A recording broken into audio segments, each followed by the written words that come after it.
આપણે સૌ સાક્ષી છીએ, ગાંધી અને સરદારનું ગુજરાત, ગાંધીજીએ આઝાદી અપાવી, સરદાર સાહેબે અખંડ ભારતનો પાયો નાખ્યો, બાબા સાહેબે બંધારણથી 18 વર્ષની અધિકારની યાત્રા શરૂ કરી હતી. લોખંડી પુરુષ શ્રી સરદારના નામે 20-20 વર્ષ સુધી રાજકીય રોટલા શેકી રાજની સિંહાસને બેસનારા લોકો,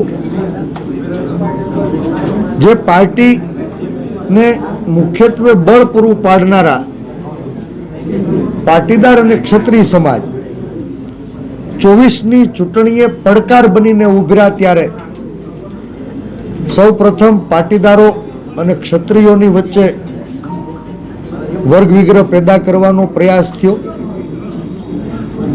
બંને સમાજોએ ખૂબ સંયમથી આ અવરોધને ખાળ્યો, તો હવે પાટીદારોની વચ્ચે ક્યાંય ફૂટ પડાવી અને રાજકીય રોટલા શેકવાનો હીન પ્રયાસ કરી રહ્યા હોય એવું મને લાગી રહ્યું છે. મને ગર્વ થાય કે હું મા ખોડલનો વંશ અને શ્રી સરદારનો સાચો વારસ છું. પણ ગઈકાલે ઠીક લોકસભાની ચૂંટણીના પડઘમ વાગી રહ્યા છે, લોકશાહીને બચાવવાનો છેલ્લો પ્રયાસ, એવી આ લોકસભાની ચૂંટણીનો પ્રચાર અંતિમ તબક્કે છે. ભારતીય જનતા પાર્ટીએ ખૂબ પ્રયાસ કર્યો હોવા છતાં રાજકોટના રણ મેદાનમાં 18 વરણ એક થઈ ભારતીય જનતા પાર્ટીની નિષ્ફળ નીતિઓ સામે જ્યારે સવાલ ઉઠાવી રહ્યા છે, ત્યારે ક્યાંય ને ક્યાંય લોકોનું મંદી, મોંઘવારી, બેરોજગારી, અત્યાચાર, ભ્રષ્ટાચાર, ફી માફિયા, જમીન માફિયા, ભૂ માફિયા, ડ્રગ્સ માફિયા, કર આતંકવાદ, ટોલ આતંકવાદ સહિતની વિવિધ સમસ્યાઓથી ધ્યાન ભટકાવવા માટે રાજકોટ તાલુકા પોલીસ સ્ટેશનમાં ભારતીય જનતા પાર્ટીના કહેવાથી એની પોલીસે એક ફરિયાદ દાખલ કરી.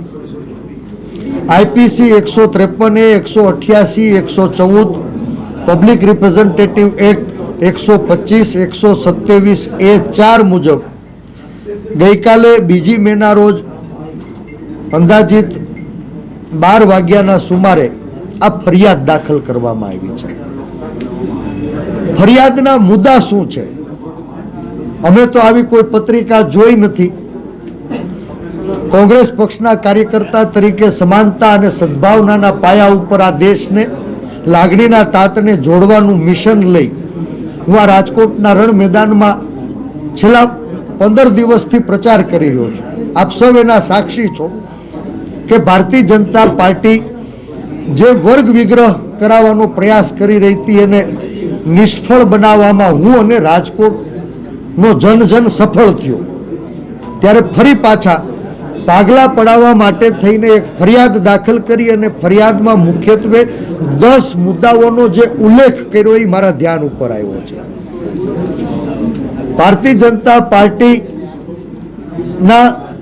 અંદરો અંદરના વિખવાદનું પરિણામ મુદ્દા નંબર 1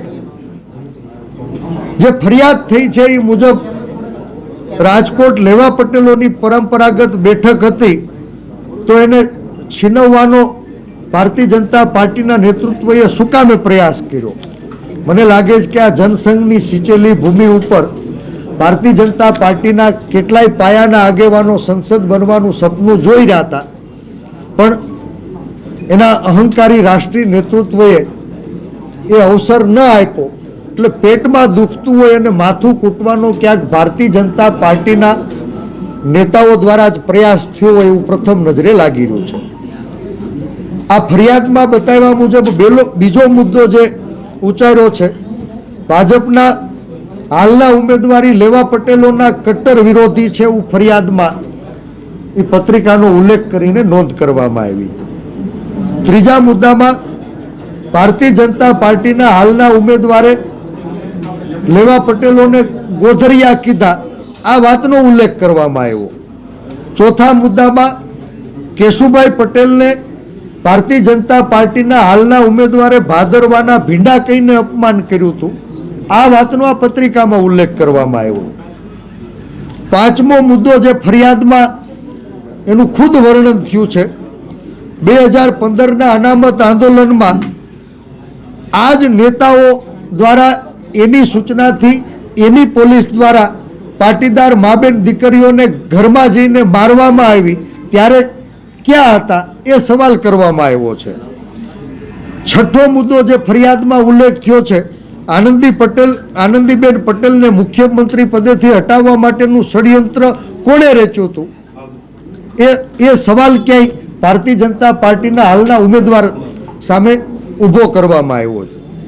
સાતમો મુદ્દો જે ફરિયાદમાં ખુદ ફરિયાદ કરનારા લોકોએ ઉલ્લેખ કર્યો છે, મોહનભાઈ કુંડારિયાને લેવા પટેલોએ મત આપ્યા હતા, તો હવે પરેશ ધાનાણી ઉમેદવાર તરીકે લડી રહ્યા તો કડવા પટેલ મત આપશે કે કેમ, આ સવાલ પૂછવામાં આવ્યો છે.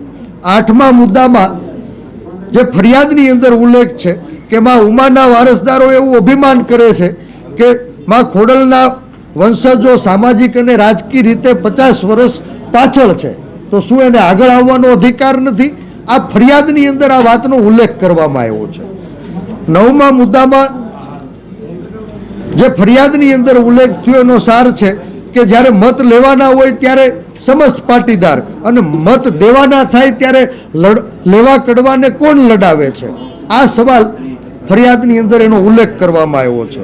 અને 10મો સવાલ જે ફરિયાદની અંદર ઉઠાવવામાં આવ્યો છે કે 2 દાયકા પછી રાજકોટ સંસદીય મત વિસ્તારમાં લેવા પટેલ ઉમેદવારને પ્રતિનિધિત્વ મળ્યું ત્યારે જ આ લેવા કડવા પટેલો વચ્ચે વૈમનસ્ય પેદા થાય એવો પ્રયાસ કોણ કરી રહ્યા છે? આ હું નથી કહેતો, મેં આવી કોઈ પત્રિકા જોઈ નથી, હું કે મારી પાર્ટીએ આવી કોઈ પત્રિકા છપાવી નથી, હું કે મારી પાર્ટી ક્યાંય સમાજની અંદર વિભાજન થાય 20 વર્ષનો મારો રાજકીય ટ્રેક રેકર્ડ છે.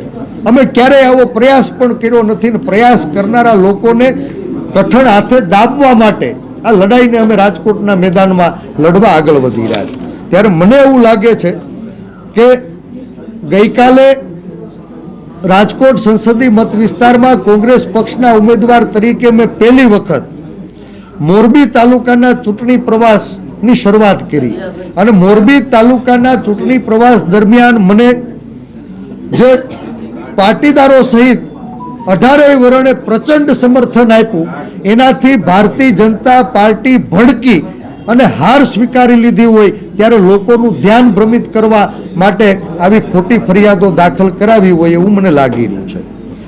તંદુરસ્ત ચૂંટણીમાં અવરોધ પેદા કરવા માટે પોલીસ તંત્રનો આજ શાસકો દ્વારા, અહંકારી શાસકો દ્વારા દુરુપયોગ થઈ રહ્યો એ દુઃખદ છે. રાજકોટ ભાજપના નારાજ નેતાઓ દ્વારા પોતાનું અંદરૂની મિશન પાર પાડવા માટે ખોડલધામ અને કોંગ્રેસને બદનામ કરવાનો આ હીન પ્રયાસ થઈ રહ્યો હોય એવું મને લાગે છે. મૂળ ભાજપના ભડકેલા પેજ પ્રમુખો પાસે નામઠામ વગરની પત્રિકાઓ વેચાવી અને ખોડલધામ તથા કોંગ્રેસના કાર્યકર્તાઓ એને ક્યાંય ફસાવવાનું ષડયંત્ર થયું છે, તો આ ષડયંત્ર કોણે રચ્યું એ તપાસનો વિષય છે. આ પહેલું નથી. વડોદરામાં પણ પત્રિકા યુદ્ધ એ ભારતીય જનતા પાર્ટીના સળગતા ઘરની નિશાની હતી. રાજકોટમાં પણ આ પત્રિકા યુદ્ધ મને લાગે છે કે કમલમની કાર્યાલયે કકળાટનું પ્રતિબિંબ છે.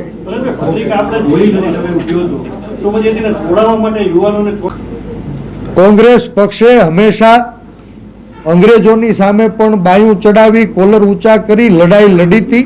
અંગ્રેજોના જુલ્મ સામે પણ કોંગ્રેસ લડી હતી અને આધુનિક અંગ્રેજો કોઈ પણને ક્યાંય વગર કારણે ફસાવવાનો પ્રયાસ કરશે, ડરાવવાનો પ્રયાસ કરશે, ધમકાવવાનો પ્રયાસ કરશે, ખોટા કેસ કરીને જેલમાં ધકેલવાનો પ્રયાસ કરશે, તો આખી કોંગ્રેસ આવા દરેક લોકોની સાથે ઊભી છે, ખંભે ખંભો મેળવી આ બીજી આઝાદીની લડાઈને આગળ ધપાવશે. ભાજપના જ બે પેજ પ્રમુખોએ આ પત્રિકાનું વિતરણ કર્યું એવું કથિત રીતે આપ કહી રહ્યા છો, તો આપની પાસે જો કઈ પુરાવા હોય તો સામે એમની સામે ફરિયાદ કરવા અથવા કોંગ્રેસ ફરિયાદ કરશે?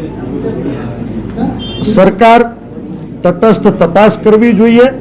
વડોદરામાં પણ પત્રિકા કોણે છપાવી એના મૂળ સુધી ભારતીય જનતા પાર્ટીની સરકારે જવાનો પ્રયાસ કર્યો હોત તો કમલમની કાર્યાલયેથી કકળાટનો સંદેશ ગુજરાતની જનતા સુધી પહોંચ્યો હોત.